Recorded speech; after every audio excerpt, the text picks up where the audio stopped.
भगवान, अब मैं क्या करूं? ये मटर के दाने तो कड़वे हैं। अगर मेरी सास को पता चल गया कि ये मटर के दाने कड़वे हैं तो वो तो मुझे छोड़ेंगी नहीं। रानू ऐसे रो रही थी कि तभी वहाँ एक परी आ जाती है जो कि रानू को देखकर कहती है, क्या हुआ चिड़िया रानी, तुम क्यों रो रही हो? तुम्हारी मटर कड़वी है ना? तुम चिंता ना करो, मैं अपनी जादुई शक्तियों से इन मटरों को ऐसा कर दूंगी कि जो कोई भी खाएगा तो वो इसका स्वाद कभी नहीं भूलेगा। रानू चिड़िया की सास बहुत खड़ूस थी। वो उससे खेती बाड़ी का दिन भर काम करवाया करती थी और उसे किसी न किसी बात पर खड़ी खोटी सुनाया करती थी। इसलिए रानू अपनी सास से बहुत डरती थी। सुन बहू, पिछली गर्मियों में मटर पूरे 200 रुपए किलो थी, तो इस बार मैं सोच रही हूँ कि हमारे खेत में भी मटर उगे। हाँ माँ जी, ये तो आपने बहुत अच्छा सोचा है। मैं अभी जाकर मंडी से मटर के बीज ले आती हूँ। बहू, मैंने सुना है कि इस मौसम में हर सब्जी महंगी जाने वाली है, तो तू एक खेत में प्याज और एक खेत में मटर बोना।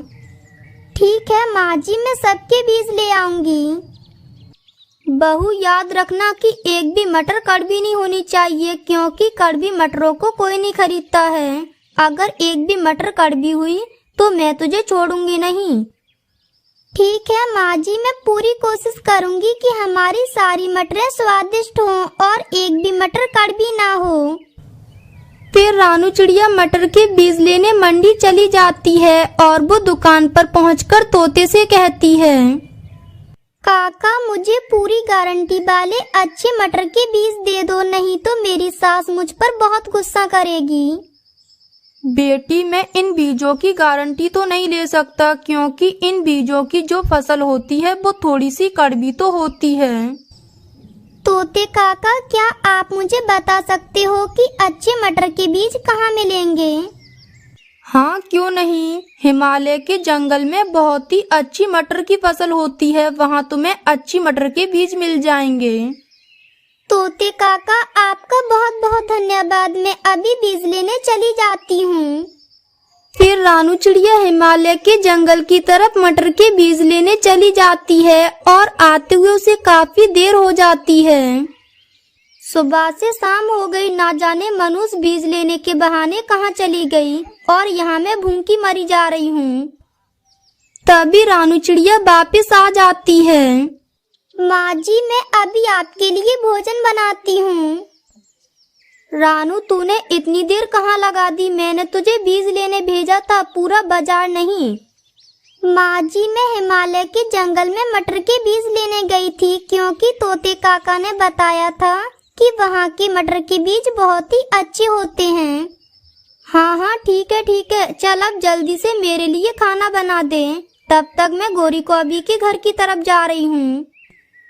ये बोलकर रानू की सास वहाँ से चली जाती है।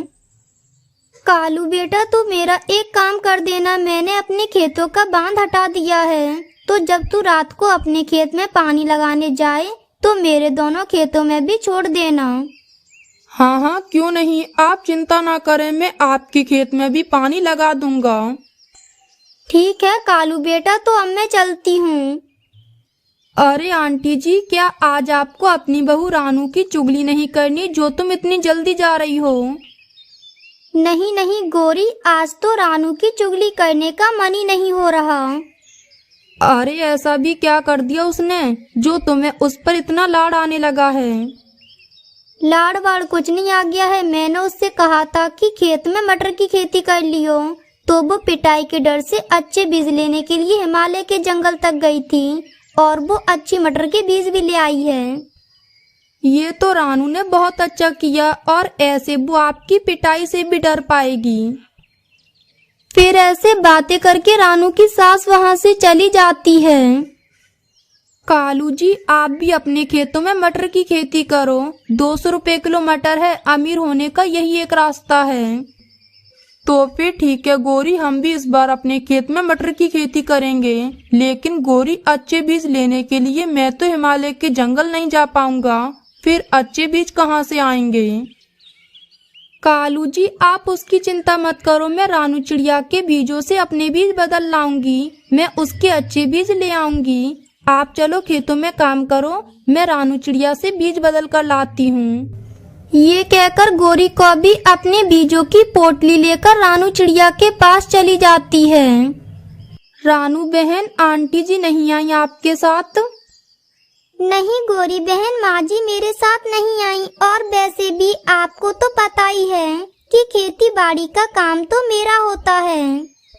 गोरी कौवी ऐसे रानू चिड़िया से सवाल जवाब करती रहती है और उसे बातों में उलझाकर उसके बीज बदल कर लेकर वहाँ से चली जाती है।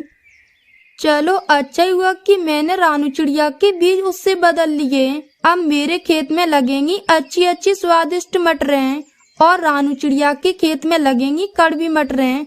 तब मजा आएगा जब उसकी सास सबके सामने उसे खेत में पीटेगी। ये सोचकर गोरी कौवी बहुत खुश होती है और फिर रानू चिड़िया वो कड़वी वाली मटर के बीज अपने खेत में बोकर वहाँ से चली जाती है। समय बीतने लगता है और रानू चिड़िया के खेत में मटर लगने शुरू हो जाती है। तब रानू अपनी सास से कहती है, माँ जी ये देखो हमारे खेत में ढेर सारी मटर लग गई है। अब हम इन्हें बेचने बाजार जा सकते हैं। अरे नहीं बहू, हमें बाजार में मटर बेचने की कोई जरूरत नहीं है। मैंने एक बड़े सेठ व्यापारी से बात कर ली है। वो हमारा ये पूरा खेत मटर का खरीदने के लिए तैयार है। ये तो बहुत खुशी की बात है। अब हम आराम से इन्हें बेच सकते हैं। फिर इस तरह से बातें करके रानू चिड़िया की सास सेठ व्यापारी को बुलाने के लिए चली जाती है। तभी वहाँ गोरी कौवी आ जाती है। रानू चिड़िया, मेरी मटर तो बहुत ही ज्यादा स्वादिष्ट है और बिल्कुल भी कड़वी नहीं है। आपकी मटर कैसी है? गोरी बहन, मैंने अभी तक एक भी मटर नहीं तोड़ी और ना ही खाकर देखी। अगर आप कहती हो तो मैं मटर तोड़ लेती हूँ, फिर हम दोनों मिलकर खाएंगे। फिर गोरी कौवी रानू चिड़िया की मटर खाने लगती है। एथू रानू, ये मटर तो बहुत कड़वी है और बिल्कुल भी स्वाद की नहीं है। गोरी बहन, हम दूसरी मटर खाकर देखते हैं। फिर ऐसे वो और भी मटर खाकर देखती हैं, लेकिन एक भी मटर स्वाद की और अच्छी नहीं होती। रानू, तुम्हारा पूरा खेत तो कड़वी मटरों से भरा पड़ा है। मेरा पूरा मुंह खराब हो गया। लेकिन गोरी बहन, ये कैसे हो सकता है? मैं तो हिमालय के जंगल से अच्छी मटर के बीज लेकर आई थी। रानू, अब तो तेरी सास तुझे छोड़ेगी नहीं। मैं तो कहती हूँ कि तू यहाँ से भाग जा। ये कहकर गोरी कौवी वहाँ से भाग जाती है और रानू तो रोते हुए कहती है, हे भगवान, मेरे साथ ही ऐसा क्यों होता है? अगर माँ जी को पता चलेगा कि पूरे खेत की मटर खट्टी हैं, तो वो तो मुझे छोड़ेंगी नहीं। फिर इस तरह से रानू इसी चिंता में परेशान हो जाती है और रोने लगती है। उसकी आवाज सुनकर वहाँ एक परी प्रकट होती है और वो कहती है, रानू तुम रो मत, मैं तुम्हारी सारी मटर अच्छी कर दूंगी और एक भी मटर कड़वी नहीं रहेगी। क्योंकि तुम एक कच्ची चिड़िया हो, इसलिए मैं तुम्हारी मदद कर रही हूँ। फिर वो परी अपनी जादुई शक्तियों से पूरे खेत की मटर को अच्छी कर देती है और स्वाद वाली कर देती है। ये देखकर रानू बहुत खुश होती है। तभी रानू की सास भी अपने व्यापारी को लेकर वहाँ आ जाती है और वो व्यापारी मटर खाने के बाद कहता है, वाकई में ये मटर की फसल तो बहुत अच्छी है। ऐसी मटर तो मैंने पहले कभी नहीं खाई। फिर वो व्यापारी सेठ रानू की सास को एक बड़ी रकम देता है, जिसे देखकर रानू बहुत खुश होती है और फिर वो दोनों सास बहू मटर की खेती करके खुशी खुशी रहने लगती हैं। अरे रानू चिड़िया, क्या तुम्हें नहीं पता है? अब जो भी पक्षी रोज सुबह कालू कौवे की दुकान से पकौड़े खाता है, कालू कौवा उसे रोजाना ट्रेन की एक टिकट फ्री देता है। अरे कालू कौवे, ये क्या?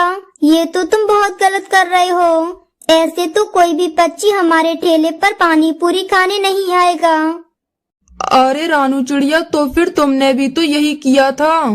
तुमने भी तो अपने ठेले पर पानी पूरी इसीलिए बेचना शुरू की थी ताकि कोई भी पक्षी हमारे ठेले पर पकौड़े खाने ना आ पाए। अरे नहीं नहीं कालू कौवे, हमने ऐसा बिल्कुल नहीं किया था। हम तो बस अपना कारोबार आगे बढ़ाना चाह रहे थे, और वैसे भी ऐसे फ्री टिकट देने से तो तुम्हारा भी बहुत नुकसान होगा और हमारा भी काम नहीं चल पाएगा। ऐसे तो दोनों का ही नुकसान हो रहा है।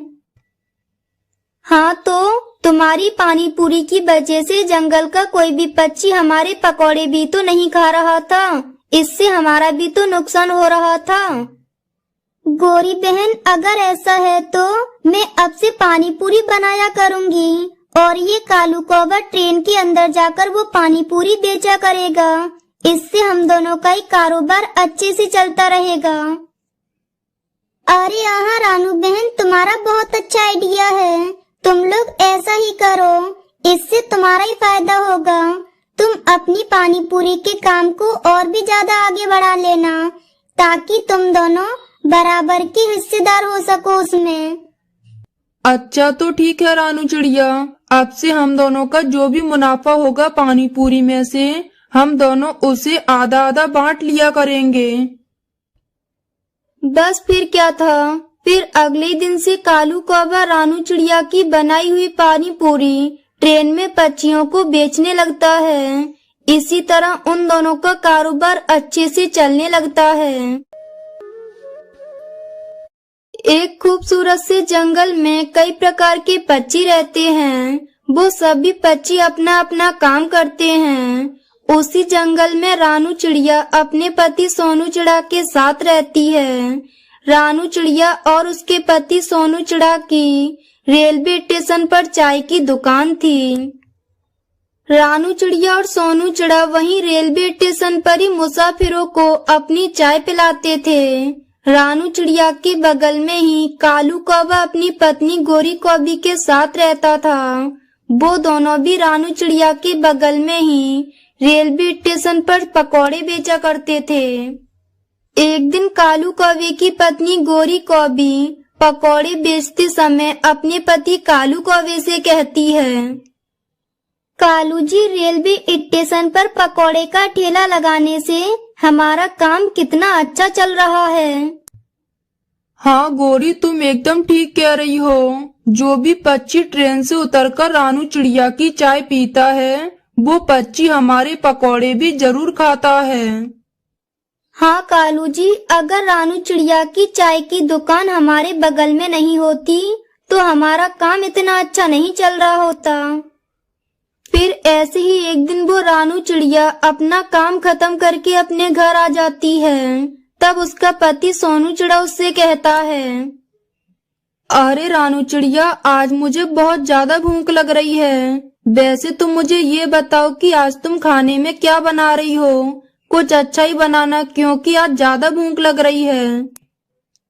वैसे सोनू जी, आज आपको क्या खाना है आप मुझे बता दो, मैं वही बना दूंगी जो आपको अच्छा लगेगा। अरे वाह वाह रानू चिड़िया, बढ़िया तो सब कुछ होता है, लेकिन मैं क्या बताऊं अपनी तरफ से। तुम एक काम करो, तुम खुद ही अपनी पसंद की कोई बढ़िया सी 2-3 पकवान बना दो। अरे लेकिन सोनू जी, मैं अपनी तरफ से क्या अच्छा सा बना दूं? अभी तो तुम कह रहे थे कि तुम्हें कुछ अच्छा सा खाना है, तो तुम ही बताओ ना कि तुम्हें क्या खाना है। अच्छा तो ठीक है रानू चिड़िया, मैं ही बता देता हूँ। तुम एक काम करो, अपने हाथों की मेरे लिए पानी पूरी बना दो। तुम पानी पूरी बहुत ही अच्छी बनाती हो, और वैसे भी तुम्हारे हाथ की पानी पूरी खाए बिना तो ना जाने कितने दिन हो गए होंगे, क्योंकि तुम पानी पूरी बहुत ही टेस्टी बनाती हो। अच्छा तो ठीक है सोनू जी, बस थोड़ा समय लगेगा, मैं अभी तुम्हारे लिए पानी पूरी बना कर ले आती हूँ। बस फिर क्या था, रानू चिड़िया कुछ ही देर में अपने हाथों से पानी पूरी बनाकर ले आती है। रानू चिड़िया, मैं तो सोच रहा था कि हम दोनों अपने कारोबार को और भी आगे बढ़ाएं, ताकि हम दोनों और भी ज्यादा तरक्की कर सकें। अरे पर सोनू जी, आप कहना क्या चाहते हो, मैं समझी नहीं। अभी भी तो हमारा कारोबार अच्छा ही चल रहा है।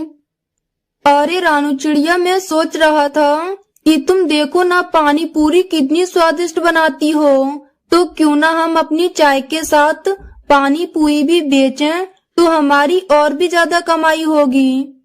अरे हाँ सोनू जी, तुम्हारा आइडिया तो बहुत अच्छा है। और वैसे भी मुझे तो पता है कि जंगल के सभी पक्षियों को मेरे हाथ की पानी पूरी बहुत पसंद है। बस फिर क्या था, अगले दिन से रानू चिड़िया और सोनू चिड़ा अपने ठेले पर चाय के साथ पानी पूरी भी बेचने लगते हैं। वहीं दूसरी तरफ जब कालू कौवा ये सब देखता है तो वो अपनी पत्नी गोरी कौवी से कहता है, अरे गोरी कौवी, ये क्या, ये रानू चिड़िया अपनी दुकान पर पानी पूरी कब से बेचने लग गई है? अरे नहीं कालू जी, मुझे नहीं पता कि रानू चिड़िया ने ऐसा कब से करना शुरू कर दिया है। चलो हम उसके पास जाकर उससे खुद ही पूछ लेते हैं। ये कहकर कालू कौवा और गोरी कौवी रानू चिड़िया की और सोनू की पानी पूरी की ठेले के पास आ जाते हैं। अरे क्या हुआ कालू कौवी और गोरी कौवी, आप दोनों मेरी दुकान पर क्यों आए हो? अरे नहीं रानू चिड़िया, हम कोई खास काम से तो नहीं आए थे, बस हम तो ये पूछने आए थे कि तुमने अपनी चाय के ठेले पर ये पानी पूरी कब से बेचना शुरू कर दी है? अरे कालू भैया, बस ऐसे ही हमने अपने ठेले पर पानी पूरी बेचना भी शुरू कर दिया है। और हम तो तुम्हें भी कहते हैं कि तुम भी अपने कारोबार को आगे बढ़ाओ। अरे रानू चिड़िया, तुम तो रहने ही दो, हमने तुमसे कम मशवरा मांगा है जो तुम हमें मशवरा दे रही हो। फिर वो दोनों वहाँ बैठे होते हैं कि तभी थोड़ी ही देर में रानू चिड़िया के ठेले पर कुछ मुसाफिर पक्षी भी आ जाते हैं। अरे वाह रानू बहन, तुमने तो बहुत अच्छा किया है जो तुमने पानी पूरी भी बेचना शुरू कर दी है। अरे लाओ भाई रानू चिड़िया, जरा हमें भी तो अपने हाथों की पानी पूरी खिलाओ। अरे पर पक्षियों, तुम सब तो ट्रेन से उतरने के बाद मेरे पास पकौड़े खाने आते थे ना, तो अब तुम ये पानी पूरी क्यों खा रहे हो? अरे पर कालू भैया, जब हमें पानी पूरी से इतनी अच्छी खुशबू आ रही है तो हम तो पानी पूरी ही खाएंगे। वो हमारी मर्जी, हम चाहे पकौड़े खाएं या पानी पूरी, इससे आपको क्या लेना देना। बस फिर ये सुनकर तो कालू कौवा और गोरी कौवी को काफी ज्यादा गुस्सा आ जाता है और वो दोनों अपने ठेले पर वापस आ जाते हैं। तब गोरी कौवी कहती है, अरे कालू जी, अब मुझे नहीं लगता है कि जंगल का अब कोई भी पक्षी हमारी दुकान से पकौड़े खाएंगे। हाँ गोरी कौवी, तुम एकदम ठीक कह रही हो। अब हमें कुछ न कुछ तो करना ही पड़ेगा, वरना इस तरह से तो हमारा पूरा धंधा ही चौपट हो जाएगा।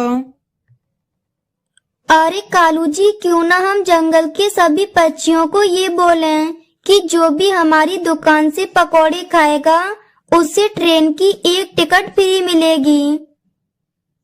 अरे हाँ गोरी कौवी, ये तो बहुत बढ़िया उपाय है, अब हम ऐसा ही करेंगे। बस फिर क्या था, रात को कालू कौवा और गोरी कौवी सभी पक्षियों को एक जगह बुलाकर उन्हें ये बात बता देते हैं।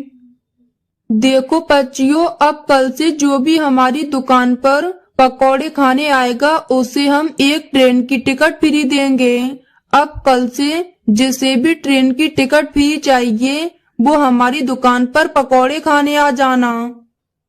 फिर उसके बाद जंगल के सभी पक्षी अगले दिन से कालू कौवे और गोरी कौवी के ठेले से पकौड़े खाने लग जाते हैं। अरे सोनू जी, पता नहीं आज जंगल के सभी पक्षियों को क्या हो गया। आज ना तो कोई पक्षी हमारे ठेले से चाय पीने आया है और ना ही कोई भी पानी पूरी खाने के लिए आया है। अरे रानू चिड़िया, मुझे खुद ही नहीं पता है कि आखिर ये क्या चल रहा है। हम एक काम करते हैं, हम खुद ही वहाँ चलकर उनसे पूछ लेते हैं। बस फिर ये सोचकर रानू चिड़िया और सोनू चिड़ा कालू कौवे की दुकान पर आ जाते हैं। अरे रानू चिड़िया और सोनू चिड़े, क्या हो गया? क्या आज तुम दोनों भी यहाँ पर ट्रेन की फ्री टिकट लेने आए हो? अरे तोते, ये तुम क्या बोल रहे हो? मुझे तो कुछ भी समझ में नहीं आ रहा है। अरे रानू चिड़िया, क्या तुम्हें नहीं पता है? अब जो भी पक्षी रोज सुबह कालू कौवे की दुकान से पकौड़े खाता है, कालू कौवा उसे रोजाना ट्रेन की एक टिकट फ्री देता है। अरे कालू कौवे, ये क्या? ये तो तुम बहुत गलत कर रहे हो। ऐसे तो कोई भी पक्षी हमारे ठेले पर पानी पूरी खाने नहीं आएगा। अरे रानू चिड़िया, तो फिर तुमने भी तो यही किया था। तुमने भी तो अपने ठेले पर पानी पूरी इसीलिए बेचना शुरू की थी ताकि कोई भी पक्षी हमारे ठेले पर पकौड़े खाने ना आ पाए। अरे नहीं नहीं कालू कौवे, हमने ऐसा बिल्कुल नहीं किया था। हम तो बस अपना कारोबार आगे बढ़ाना चाह रहे थे। और वैसे भी ऐसे फ्री टिकट देने से तो तुम्हारा भी बहुत नुकसान होगा और हमारा भी काम नहीं चल पाएगा। ऐसे तो दोनों का ही नुकसान हो रहा है। हाँ, तो तुम्हारी पानी पूरी की वजह से जंगल का कोई भी पक्षी हमारे पकौड़े भी तो नहीं खा रहा था। इससे हमारा भी तो नुकसान हो रहा था। गोरी बहन, अगर ऐसा है तो मैं अब से पानी पूरी बनाया करूँगी और ये कालू कौवा ट्रेन के अंदर जाकर वो पानी पूरी बेचा करेगा। इससे हम दोनों का ही कारोबार अच्छे से चलता रहेगा। अरे आहा रानू बहन, तुम्हारा बहुत अच्छा आइडिया है। तुम लोग ऐसा ही करो, इससे तुम्हारा ही फायदा होगा। तुम अपनी पानी पूरी के काम को और भी ज्यादा आगे बढ़ा लेना ताकि तुम दोनों बराबर के हिस्सेदार हो सको उसमें। अच्छा, तो ठीक है रानू चिड़िया, अब से हम दोनों का जो भी मुनाफा होगा पानी पूरी में से हम दोनों उसे आधा आधा बांट लिया करेंगे। बस फिर क्या था। फिर अगले दिन से कालू कौवा रानू चिड़िया की बनाई हुई पानी पूरी ट्रेन में पक्षियों को बेचने लगता है। इसी तरह उन दोनों का कारोबार अच्छे से चलने लगता है। दोस्तों, ये थी आज की कहानी। और हाँ दोस्तों, इस कहानी से ये सीख मिलती है कि हमें मुसीबत से घबराना नहीं चाहिए। और हाँ दोस्तों, आज का सवाल ये है कि रानू चिड़िया के बीज किसने चेंज किए थे? अगर आपको पता है तो कमेंट बॉक्स में लिखकर जरूर बताएं। और अगर आप हमारे चैनल पर नए हो तो चैनल को कर दो सब्सक्राइब और हमारी वीडियो को कर दो लाइक। और हाँ दोस्तों, घंटी बजाना ना भूलना ताकि नई वीडियो आपके फोन की स्क्रीन पर हो। मिलती हूँ मैं आपको अगली वीडियो में। तब तक के लिए धन्यवाद।